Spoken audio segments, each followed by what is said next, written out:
When you're on the clock in your fantasy drafts, what are the best picks you can make in every single round? I've got you covered. And no, Jonathan Taylor will not be one of the picks. But these guys will. Starting in round one, Tyreek Hill at the wide receiver position is an absolute smash pick in your drafts, going about pick 7 in pretty much every format in the middle of the first round. If he's still on the board when it's your pick, you have to pick this guy. Outside of Justin Jefferson and Jamar Chase, he has a legit chance to be the number one scoring player. Not the number one scoring wide receiver, the number one scoring player. Insane upside this year for Tyreek Hill. And then there's Bijan Robinson at running back. I know a lot of people want CMC, they want Eckler, but these guys have a lot of wear and tear. They carry a lot of risk.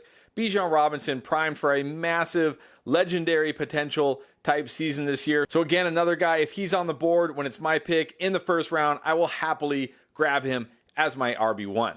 Now in round 2, Amon-Ra St. Brown should not be a second round pick. He should absolutely be a first round pick. He's going to have a huge season this year. Probably going to see an increase in receptions, yards, and touchdowns. And if he does, he's easily finishing as a top 10, maybe even a top 5 wide receiver. I will take him in the second round all day. At running back, I will also take Tony Pollard in the second round all day. This guy has the potential for a legendary RB1 season. He's going to get all the work in this offense. He's an explosive runner, an efficient runner. He's going to catch enough passes. Tony Pollard could legit finish as the RB1, and you could draft him in round 2. In round 3, if Chris Olave is on the board, he is my wide receiver pick for sure. This guy is primed for a huge second year with Derek Carr. Derek Carr, not a great quarterback, but he's good enough in fantasy. We've seen him support many great elite pass catchers over the years, including Devontae Adams last year. Chris Olave is an absolute stud wide receiver in every sense of the word, ready for a huge second year. And Jahmyr Gibbs at running back is poised for a huge rookie year. Has a legit chance to go over 80 catches this year, is one of the most explosive, efficient runners in this draft class, has home run speed behind this offensive line in this offense. He's going to have so many huge games. In round 3, I will take Gibbs as my running back all day long. And in round 4, I'm grabbing Calvin Ridley here. Monster upside for Calvin Ridley this year.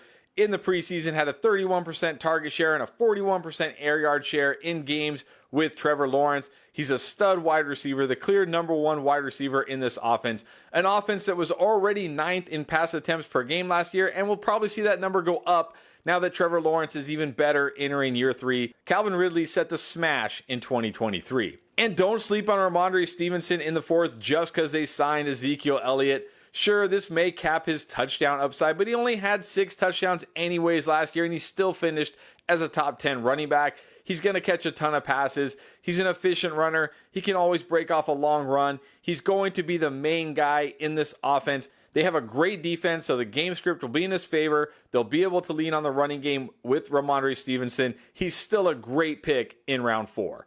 In round 5, if Christian Watson is still on the board in your fantasy draft, take him. This guy has tremendous weekly upside. He's exactly what you're looking for as a wide receiver 3 or a flex. Has the potential to win you weeks by himself. He can really win you a week on 1 or 2 plays. He doesn't need incredible volume. Jordan Love will be good enough. This guy, just get him the ball, let him do his thing. Happily will take Christian Watson in round 5. And I'll also happily take Dameon Pierce in round 5. He looks like he's going to be a true workhorse this year. Played almost every snap in the preseason. Barely came off the field, even on third downs, which is what you love to see, because last year, even though he caught some passes, he wasn't heavily involved on third down in the passing game. I think that changes this year. I think he has a chance to catch 50 passes, and if he does, he's going to be great in fantasy this year. A true workhorse you can get in round 5. And if somehow DJ Moore slips to round 6, which he does a lot, especially on like ESPN leagues, you gotta draft DJ Moore. We've been talking about him all off season. This Bears offense, he's going to be great for it. They're going to move him all over the field. They're going to throw screens to him, quick slants, get him the ball in space, which is where he excels, where the Panthers didn't really use him properly, especially under Matt Rule when they just tried to make him an X wide receiver. I love DJ Moore in this offense this year. I also love Rachaad White in the 6th round if he's still there. Another guy that in the more casual ESPN Yahoo leagues is typically around in this spot. He's going to be a 3-down workhorse running back. In that last preseason game, he played every snap with the starters.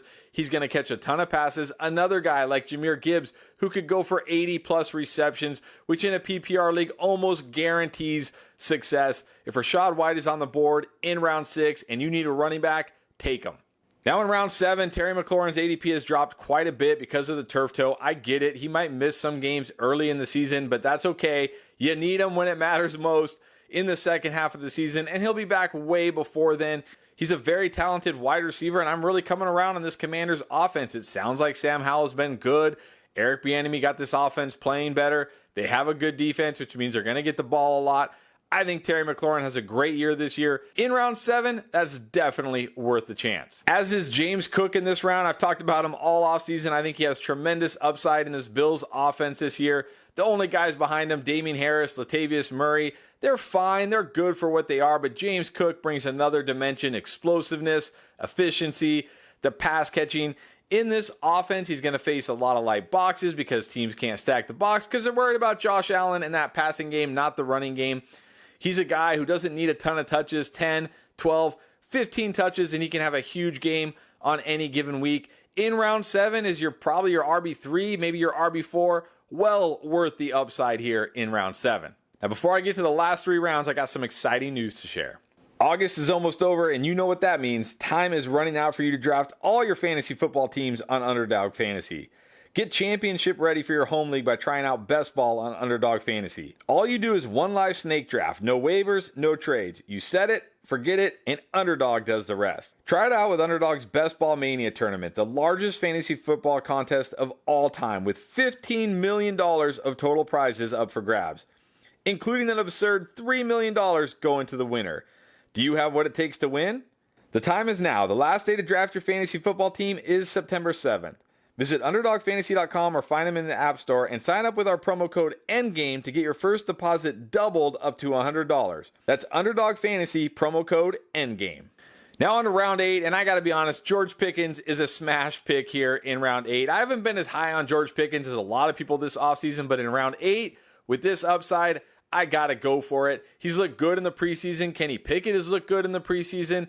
Look, it's the preseason. You don't want to put too much stock into that.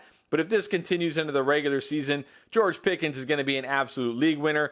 In round 8, you got to take that chance. And I think you also got to take that chance with David Montgomery. Now, I talked about Jahmyr Gibbs, but I think Montgomery is going to be very good this year too, in that Jamal Williams role, getting more of the early down work, more of the goal line work, and in this offense, behind this offensive line, that has enough value, especially in round 8. Probably one of your bench running backs here, a guy you can plug in during bye weeks. You get hit with injuries, and he should be just fine. I think he far outperforms this round 8 ADP, so if David Montgomery is still there, grab him. In round 9, I talked about Terry McLaurin, but I might be even higher on Jahan Dotson this year. I think he's going to absolutely smash, be one of the best second-year wide receivers in this class. He's an absolute stud player, can run the full route tree, one of the best contested catch wide receivers in the NFL. And I've already talked about I like this Commanders offense. I like Sam Howell. I think they're going to surprise a lot of people. And look, with Terry McLaurin potentially missing some early games, that means he can come out of the gate rolling right away for your fantasy team. In round 9, absolute smash pick. As is Khalil Herbert in round 9, who looks like the clear starting running back in Chicago. Took all the first team snaps in the preseason, sat with the starters in the preseason. It looks like he is the guy with Rashawn Johnson maybe coming in on like third downs. But Khalil Herbert, one of those guys, rips off a long run at any time. Super efficient, high yard per carry runner. Can get goal line work because he's big enough. This guy has tremendous upside. He's been nothing but great in almost every game where he's seen at least 60% of the snaps. Getting this guy on your bench is fantastic. He could absolutely become a running back that you're starting every single week. And you got him in round 9. And then finally in round 10, I am shocked that Jordan Addison goes this late on ESPN and Yahoo type leagues. No way he should be going this late. Rookie wide receivers for some reason are always devalued in these leagues, but Jordan Addison has true league-winning upside this year as the number 2 wide receiver alongside Justin Jefferson. No, he's not going to eat into Justin Jefferson's target share, but he doesn't have to because the wide receiver he's replacing, Adam Thielen, ran the second most routes last year and was a target monster. If those targets go to Jordan Addison this year, he's going to smash because he's significantly better than Adam Thielen in every way at this point of their careers. Jordan Addison in round 10, an obvious smash pick. As is Brian Robinson of the Commanders, looks like the starting running back there. And what I really liked was in the preseason, he actually got usage in the passing game. So it's not like he's just going to be an early down grinder who needs touchdowns.